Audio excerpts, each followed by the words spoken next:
Yo, welcome to my new YouTube video. Today we're reacting to Monster We Trust with our lives. Our lives, yeah, it's Monster, but can we trust with our lives? I don't know. Let's watch it. Can you say what this is? Can you tell? Ooh, For as long as I can remember, I've had this belief that I need you to hear me out on. If I came face to face with a monster, or even a regular wild animal, there's a part of me that thinks I could reach out my hand and they would understand not to bite. We would lock eyes and instantly communicate mutual respect. They would know me. Okay, and to be clear, I recognize this is insane. 99% of me is aware that that animal's snout is not trying to sniff out friendship. But the 1% of me that believes I am an inherent beast whisperer is a corner of my soul that reason cannot touch. And it would be fine if this was just a me thing, but across storytelling and history is evidence that in the pit of the human heart is the conviction one can intrinsically know the nature of a beast. And I think it's beautiful, and I think it's terrible, and I think we need to get to the bottom of it. Self-awareness. What does that mean? Why am I self-aware? You are probably conscious. Your brain just processed the word you and went, hee hee, that's me. Other humans are also probably conscious. They can, seemingly, do the same thing. But is this guy conscious? Let's ask. Harder to say. Obviously, animals are aware enough to eat and move and reproduce, but are they self-aware? As in, aware that they exist as a distinct unit of sentience? Is this an existentiality that they ponder? We aren't certain. We can't ask them. But we need at least a rough idea to have a hope of understanding their depths. One possible method of testing if animals have a conception of self is to see if they recognize themselves in a mirror. Lots of species see their reflection and go, "Who the are you and how do you know my moves?" But some animals do genuinely seem to understand they're seeing themselves. If you put a mark on them, they'll look in the mirror and try and scrub it off. And that sure Damn. seems like self-awareness and some pretty unexpected candidates. that elephant looked good. Not gonna lie. It's like giant manta rays, ghost crabs, and ants, really ants, have all passed this test. And failure doesn't necessarily preclude cognizance. Dogs fail pretty consistently, but remember canines rely more on smell than sight, and studies suggest dogs can recognize their own scent. They process you and go, hee hee, that's me. There's still obviously a lot of unknowns to cover with non-human intelligence. Indeed, these self-awareness tests might seem kind of inexact, but trust me, they're downright revolutionary next to many archaic worldviews of the minds of beasts. Descartes believed wild animals were physical bodies that lacked consciousness altogether, and if a creature made a sound of discomfort, it was a mere mechanical reaction, like air escaping a tire. Medieval European bestiaries weren't much better. Species were so poorly understood, they were lumped in with full-on mythical monsters, which is why there's still some slippage with the word beast between real animals and imagined ones. But even in these early bestiaries, you see a growing desire for understanding and alliances. One account says if you distract a tiger with a mirror, weird coincidence there, you can steal their cub and raise it as your ally. Anyone who actually tried this presumably got eaten, but such tales reflect a larger human instinct that with the right tricks or training, you can control the mind of a beast, ally with the monstrous, an idea that's never really gone away. And I don't know that we have to get too philosophical to determine why this trope is so prevalent. The idea of riding on a bear or like a dragon is, it's cool as Across storytelling, characters have been Yeah, allying. when I was little, I used to believe I will like when I get older, I will just go and ride a dinosaur or some shit. That time I was so like yeah, dinosaurs does exist after watching Jurassic movies and something like that. So yeah, I thought that movie was based on a real incident or some shit. So yeah, maybe yeah, that would be cool if we can ride the dinosaur or something like that. Like, see on Avatar movies, how cool it is, isn't it? themselves with wild animals and fantastical beasts for quite some time, because as an abstract concept, it totally rules. Hollywood has been selling this idea for over a century. There's an argument to be made the highest grossing films of all time rest in no Yeah. small part upon this fantasy. And as a fantasy, it's great, but the reality of trying to control a beast is quite different. Over 72 people were mauled by animals during the production of the film Roar. It's kind of amazing it was only Damn. 72. A non-exhaustive list from Wikipedia says filming of Roar involved over 100 lions, 26 tigers, 9 Whoa. panthers, 10 cougars, 2 jaguars, 4 leopards, 2 elephants, 4 geese, 7 flamingos, Damn. and a marabou stork. Reportedly, the only animal turned down for filming was a hippo for being too dangerous, because the rest of this cacophony of wildlife were of course perfectly safe. These animals, though largely untrained, were supposed to be the film's co-stars, the creators showing a remarkable amount of faith that they could, in effect, reach out their hands and nature would fall in line. Deranged as this might sound, Roar is far from the only production that operated under such assumptions. Since the days of old Hollywood, people have been sold on and have been selling the idea that an animal's mind is predictable and easily controlled. Bedtime for Oh. Bonzo implies Bonzo can be told it's bedtime. This is hubris.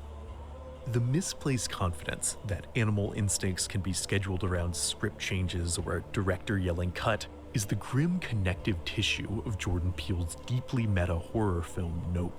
In the film, after a large, possibly extraterrestrial predator is spotted flying in the outskirts of LA County, multiple characters who have experience working with animals in the film industry believe they can understand the creature's behavior well enough to film it or even tame it and make a profit. Every animal got rules. You don't turn your back on a bear. You don't wear red around a bull. It's like that. Nope is a film fascinated with the age-old Hollywood assumption that a force of nature can be trotted out, exploited, and then put back in its pen, and that a force of Damn. Around a bull. It's like that. That was a cool trick. Nope is a film fascinated with the age-old Hollywood assumption that a force of nature can be trotted out, Damn. This is cool, but it's also very dangerous and harmful to animals. Like, I mean, yeah, yeah. Damn.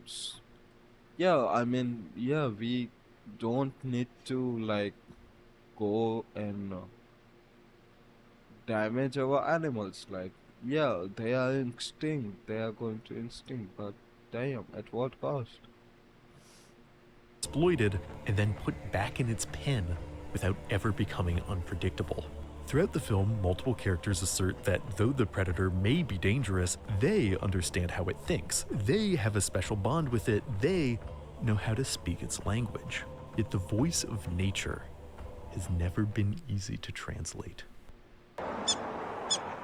7 million languages. The most advanced animal language we've ever decoded might genuinely be that of prairie dogs. Analysis of their calls suggests they not only have different words for domestic dogs and coyotes and humans, but even more unique terms to describe what color shirt an approaching human might be wearing. This system of nouns and adjectives is more advanced than any language of primates or dolphins or elephants that Oh. we've ever been able to crack, but as the head of the prairie dog experiment, Kon Slobodchikov himself noted, that doesn't mean those animals' languages are actually less advanced, we just can't decode them.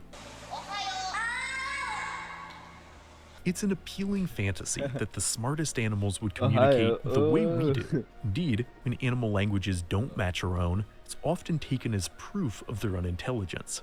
In the wild, chimps might use upwards of 400 word-like vocal sequences, and through synactical combinations, it's possible their vocabulary is far greater, but since the structure is difficult to translate, more effort has been put into trying to teach chimps our language, and their shortcomings with human speech are how we tend to measure their intellect. By the age of 6, Vicky's spoken vocabulary consisted of 7 words. It is certainly true that chimps and gorillas have struggled more with learning sign language than some sensationalized accounts suggest. However, I think correlating an animal's ability to commune in human language and their relative intelligence is prone to bias. How are you feeling about your audition?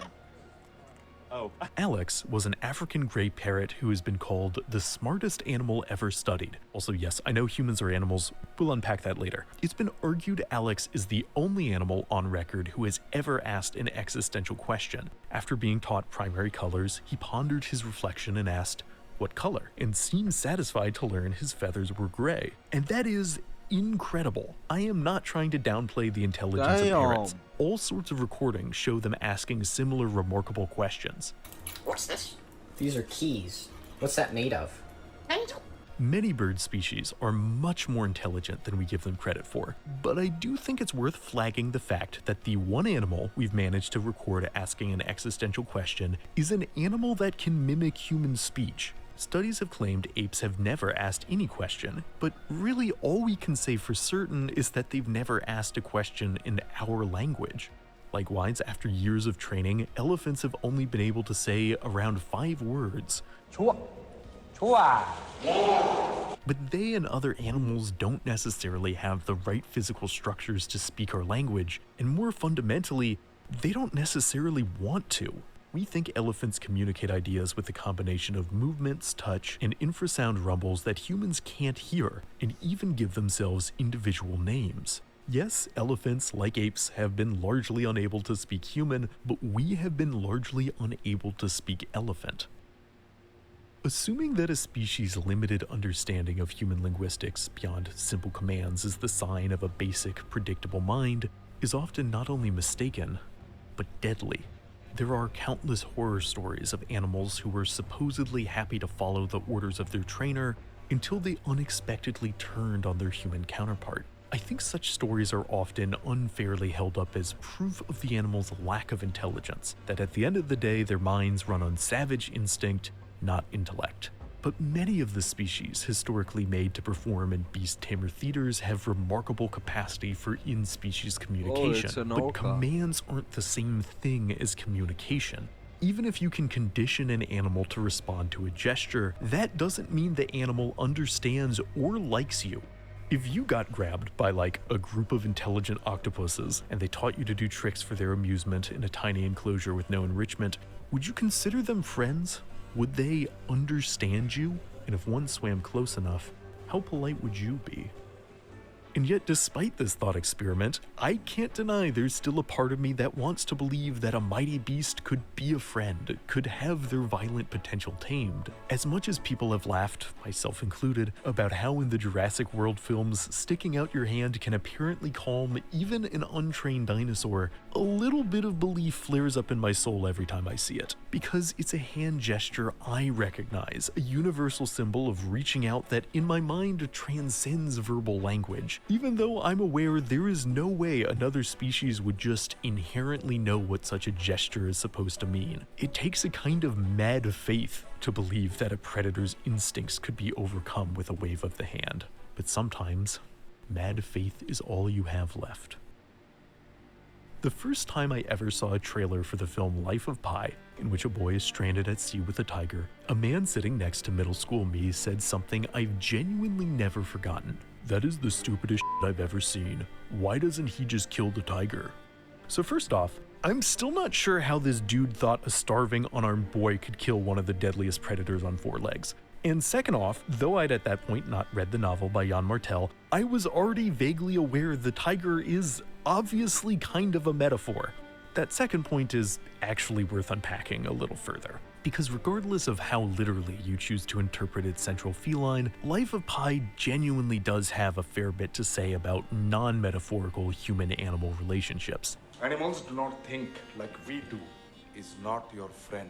In both the film and the novel, Pi's father is a zookeeper who takes a cautious and rationalist approach when it comes to connecting with animals. But Pi, a thrice-converted, deeply religious individual, cannot help but hold a loftier view of the zoo's denizens. That is not to say that after unthinkable tragedy strands him in close quarters with a tiger, he's entirely naive about the dangers the animal poses, but as the days turn into months, it is impossible for such a boy not to attach emotional and spiritual significance to their relationship. Part of what makes Life of Pi such an effective narrative is its ambiguity. It is not clear if the tiger has any reciprocal connection to Pi, its thoughts remaining truly opaque.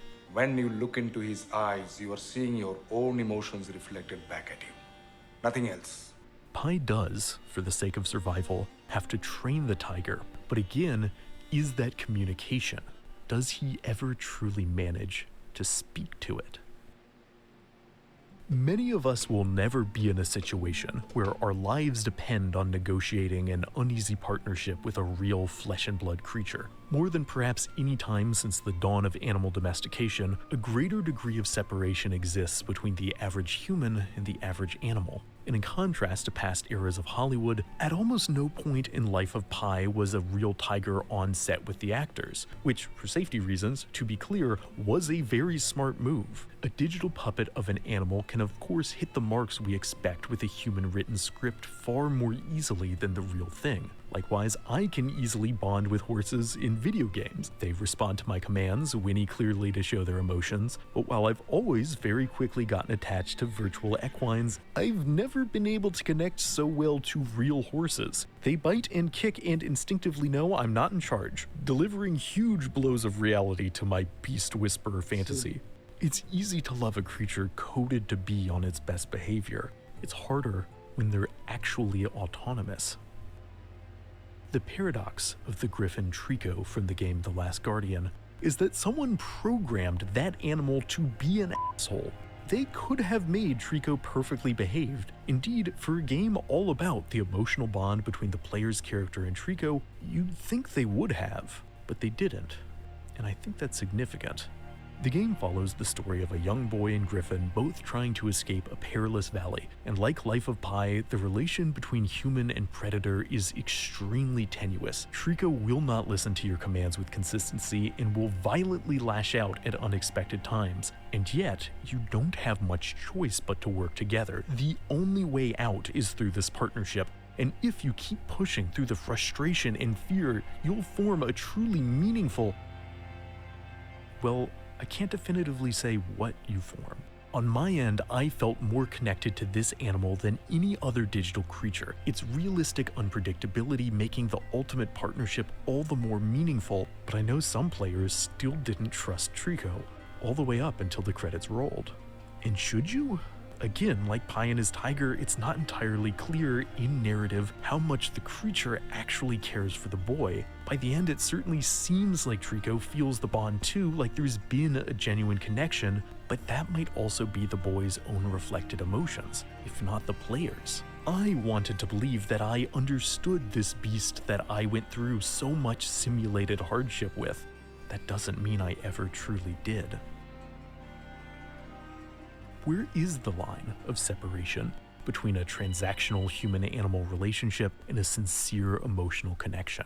Does Yoshi from Super Mario care about his writer? Does his writer care about him? Hear me out on this. Yoshi is ostensibly among the most famous video game creature allies of all time, and yet his in-universe status as a creature is fundamentally ambiguous. In some games, Yoshi can talk. He also presumably has a driver's license, and can even ride a horse, which feels deeply wrong in ways I can't fully justify. But in other games, Yoshi appears mindlessly obedient, staying silent even if you abandon him to die to save yourself. Is this a willing sacrifice on Yoshi's part? Or is it a heinous crime? To be clear, I'm not trying to push some Mexican conspiracy that Yoshi. famous video game mascot Mario is secretly evil, but thinking abstractly, is the slaying of a Yoshi like capital murder? Because in a survival situation, most courts would be lenient if you had to sacrifice a horse. They would be less lenient if you sacrificed a person. But is Yoshi a person? Or does his occasional inability to object to being slaughtered like a beast make him a beast? Whether or not an animal is considered worthy of protection often comes down to their ability to communicate. Clever Hans was a horse that achieved recognition for being able to understand when his owner asked him math equations and could seemingly even solve them. But Hans's comfortable life of fortune came to an end once it was discovered he was actually reading the micro-expressions of the people asking the questions, noticing subtle changes in their demeanor upon reaching the right answer.